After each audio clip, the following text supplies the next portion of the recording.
Hello friends, welcome back to our channel மாணக்கராசிரியர். இன்னைக்கு இந்த வீடியோல 12th ஸ்டாண்டர்ட் அக்கவுண்டன்சி பப்ளிக் எக்ஸாமினேஷனுக்கான ஒரிஜினல் क्वेश्चन பேப்பர் தான் பார்க்க போறோம்.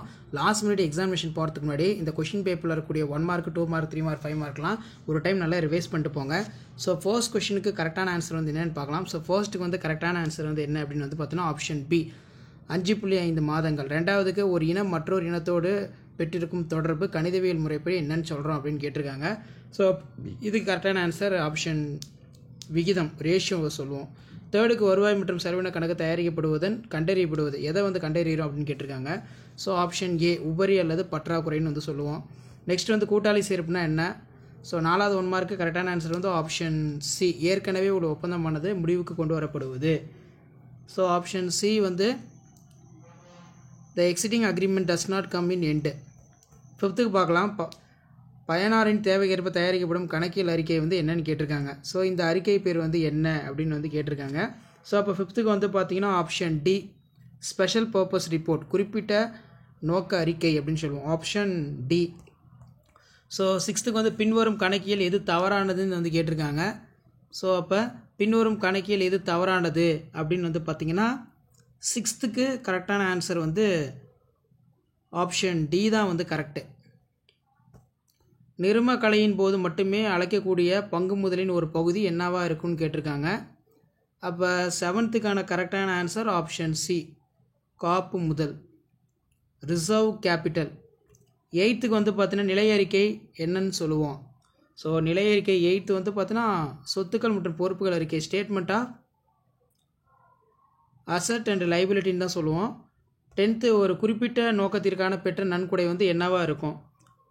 9த்துக்கு வந்து பார்த்தீங்கன்னா ஆப்ஷன் டி கேபிட்டல் ரெசிப்ட் முதலின வரவு.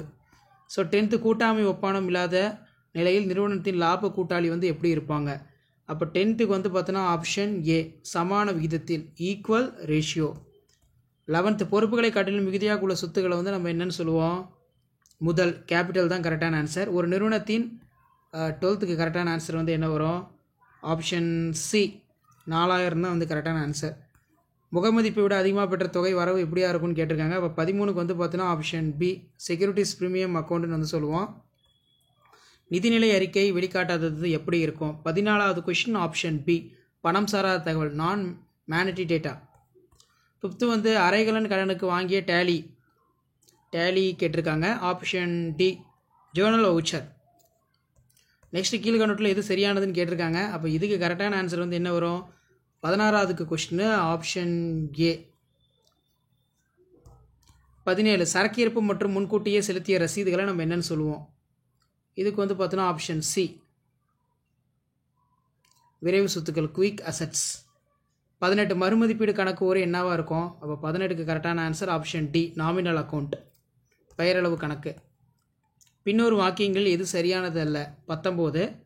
ஸோ 19க்கு ஆப்ஷன் ஏ ஆப்ஷன் ஏ தான் கரெக்டான ஆன்சர். மறுமதிப்பீட்டின் பொது பொறுப்புகள் அதிகரிக்க தருவது என்ன. 20 பொறுத்த வரைக்கும் ஆப்ஷன் ஏ லாஸ் நட்டம்னு வந்து பார்த்தீங்கன்னா சொல்லுவோம். ஸோ இதில் வந்து பார்த்தீங்கன்னா 2 மார்க் கொஸ்டின்லாம் இருக்குது இம்பார்ட்டன்ட். நிலை அறிக்கை என்றால் என்ன, உயில் கொடை என்ன என்றால் என்ன, உயர் லாபம் என்றால் என்ன, தியாக விகிதம் என்றால் என்ன, கூட்டாளி விலகல் என்றால் என்ன, இதெல்லாம் ரொம்ப முக்கியமான கொஸ்டின். தானியங்கு கணக்கியல் முறை என்றால் என்ன, இதெல்லாம் நல்லா படித்து வச்சுக்கோங்க. ஸோ அதே மாதிரி 3 மார்க்லாம் கேட்டிருக்காங்க, இதெல்லாம் நல்லா பார்த்துருப்போங்க. ஸோ இதான் 12th ஸ்டாண்டர்ட் அக்கௌண்டன்சி பப்ளிக் எக்ஸாமினேஷனுக்கான ஒரிஜினல் கொஸ்டின் பேப்பர். மறக்காத வீடியோ ஃப்ரெண்ட்ஸ்க்கு ஷேர் பண்ணுங்கள். கூட்டாளி சேர்க்கும்போது மேற்கொள்ள வேண்டிய சரிக்கட்டுதல் தியாக விகிதத்திற்கும் ஆதாய விகிதத்திற்கும் உள்ள விகிதம் சாக்ரிஃபைங் ரேஷியோலாம் வந்து கேட்டிருக்காங்க. ஸோ வீடியோ முடிஞ்ச வரைக்கும் ஃப்ரெண்ட்ஸுக்கு ஷேர் பண்ணுங்கள், சேனலை சப்ஸ்கிரைப் பண்ணுங்கள். அப்போ தான் நான் அப்லோட் பண்ணக்கூடிய கொஸ்டின் பேப்பர் வித் கீ ஆன்சர்லாம் நோட்டிஃபிகேஷன் வரும். கணக்கியல் சான்றாவணம் பற்றி சிறுகுறிப்பு வரைக்க write a pre period of accounting voucher ரொம்ப இம்பார்ட்டன்ட். 5 மார்க் பொறுத்த வரைக்கும் சம்மெல்லாம் கொடுத்துருக்காங்க. சில டைம் தியரியுமே அதிகமாக வந்து இம்பார்ட்டன்ஸ் கொடுத்து எடுப்பாங்க. ஸோ அதனால் நல்லா படிச்சுக்கோங்க. வீடியோ இம்பார்ட்டன் ஃப்ரெண்டுக்கு ஷேர் பண்ணிக்கோங்க. மாணக்கராசிரியர் வீடியோவில் சப்ஸ்கிரைப் பண்ணுங்கள். கீழே கூட பெல் ஐக்கானை ப்ரெஸ் பண்ணி ஆன் வைங்க. அப்போ தான் நான் அப்லோட் பண்ணக்கூடிய வீடியோ தொடர்ந்து நோட்டிஃபிகேஷன் வந்து ஷோ ஆகிட்டு இருக்கும். ஸோ இந்த மாதிரி தான் அக்கௌண்ட்ஸ் கொஸ்டின் பேப்பர் வந்து இருக்கும். இது ஒரு மாடலுக்கு பார்த்துக்கோங்க. 12th ஸ்டாண்டர்ட் அக்கௌண்டன்சி பப்ளிக் எக்ஸாமினேஷனுக்கான ஒரிஜினல் கொஸ்டின் பேப்பர். இந்த கொஸ்டின் பேப்பருக்கான key answer 1 mark key answer 2 mark 3 mark 5 mark எல்லாமே நான் கீழே கொடுத்துருக்கேன். ஸோ வீடியோ டில் எண்டு வரைக்கும் பாருங்கள். ஸோ 1 மார்க் நான் குறிச்சதெல்லாம் கரெக்டாக இருக்கான்னு சொல்லி நீங்களும் ஒரு டைம் வெரிஃபை பண்ணிக்கோங்க. மறக்காத வீடியோக்கு ஒரு லைக் கொடுங்க. முடிஞ்ச வரைக்கும் இந்த வீடியோ ஃப்ரெண்ட்ஸுக்கு ஷேர் பண்ணுங்கள். அடுத்தடுத்து நிறைய அக்கௌண்ட்ஸ்க்கு இம்பார்ட்டன்ட் அப்டேட்லாம் உங்களுக்கு வந்து வரணும்னா சேனலை சப்ஸ்கிரைப் பண்ணி கீழே இருக்கிற பெல் ஐக்கானை மட்டும் ப்ரெஸ் பண்ணி ஆல்னு வச்சுக்கோங்க. அப்போ தான் நம்ம கொடுக்கக்கூடிய ரெகுலர் அப்டேட்ஸ்லாம் தொடர்ந்து உங்களுக்கு நோட்டிஃபிகேஷன் வரும். இது எல்லாமே ஒரு ஐடியா தான். எப்படி ப்ரெசன்டேஷன் பண்ணணும், பப்ளிக் எக்ஸாமினேஷனுக்கு என்ன ஒரு பேட்டர்னில் வந்து ப்ரெசன்டேஷன் பண்ணணும், என்னென்ன கீ பாயிண்ட்னு பார்த்துக்கோங்க. கணினியமாக கணக்கியல் முறையின் பயன்பாடுகள் ஏதேனும் 5 விளக்கவும் ரொம்ப முக்கியம். Explain any 5 applications of computerized accounting voucher நல்லா பார்த்துக்கோங்க. ஸோ கீ ஆன்சர் வந்து பார்த்தீங்கன்னா இதுக்கு வந்து நம்ம பார்க்கலாம். ஓகே ஃப்ரெண்ட்ஸ், மேலே நம்ம பார்த்த கொஸ்டின் பேப்பருக்கான கீ ஆன்சர் மே 2022 12th அக்கௌண்டன்சிக்கு பப்ளிக் எக்ஸாம் நடந்துச்சு. அந்த கொஸ்டின் பேப்பருக்கான கவர்மெண்ட்டோட அஃபிஷியல் ஒரிஜினல் ஆன்சர் கீ. இதில் statement of affairs, statement showing the balance data assets and liability on particular date. So இந்த மாதிரி தான் வந்து பார்த்தீங்கன்னா பப்ளிக் எக்ஸாம் பேப்பர் வேல்யூஷன் கேம்பில் இந்த கீ ஆன்சரை பேஸ் பண்ணி பேப்பர் வேல்யூஷன் கேம்ப் எல்லாமே நடக்கும். ஸோ முடிஞ்ச வரைக்கும் இந்த கீ ஆன்சரை ஒரு மாடலுக்கு பார்த்துக்கோங்க. மறக்காத வீடியோ ஃப்ரெண்ட்ஸுக்கு ஷேர் பண்ணிட்டு பாருங்கள், சேனலை சப்ஸ்கிரைப் பண்ணுங்கள். ஸோ அப்போ தான் நம்ம அப்லோட் பண்ணக்கூடிய வீடியோலாம் தொடர்ந்து நோட்டிஃபிகேஷன் வரும். ஸோ இந்த கீ ஆன்சர் பொறுத்த வரைக்கும் பார்த்தீங்கன்னா இதில் இருக்கக்கூடிய பேட்டர்னை பேஸ் பண்ணி நீங்கள் எழுதிங்கன்னா 12th அக்கௌண்டன்சியில் சம்முக்கு வந்து பார்த்தீங்கன்னா ஸ்டெப் மார்க் வந்து கொடுப்பாங்க. ஸோ அதனால் ஃபுல் மார்க் வந்து பார்த்தீங்கன்னா நீங்கள் வாங்கலாம். இந்த கீ ஆன்சர்லாம் வந்து பார்த்தீங்கன்னா அண்டர்லைன் பண்ணி உங்களோட புக்கில் நோட்ஸில் வந்து பார்த்தீங்கன்னா மார்க் பண்ணி வச்சுக்கோங்க. கண்டிப்பாக நீங்கள் சென்டம் மார்க் எடுக்கிறதுக்கு நம்ம மாணக்கராசி யூடியூப் சேனல் ரொம்ப யூஸ்ஃபுல்லாக இருக்கும். ஸோ முடிஞ்ச வரைக்கும் வீடியோ ஃப்ரெண்ட்ஸுக்கு ஷேர் பண்ணுங்கள், சேனல் சப்ஸ்கிரைப் பண்ணுங்கள். தேங்க்யூ.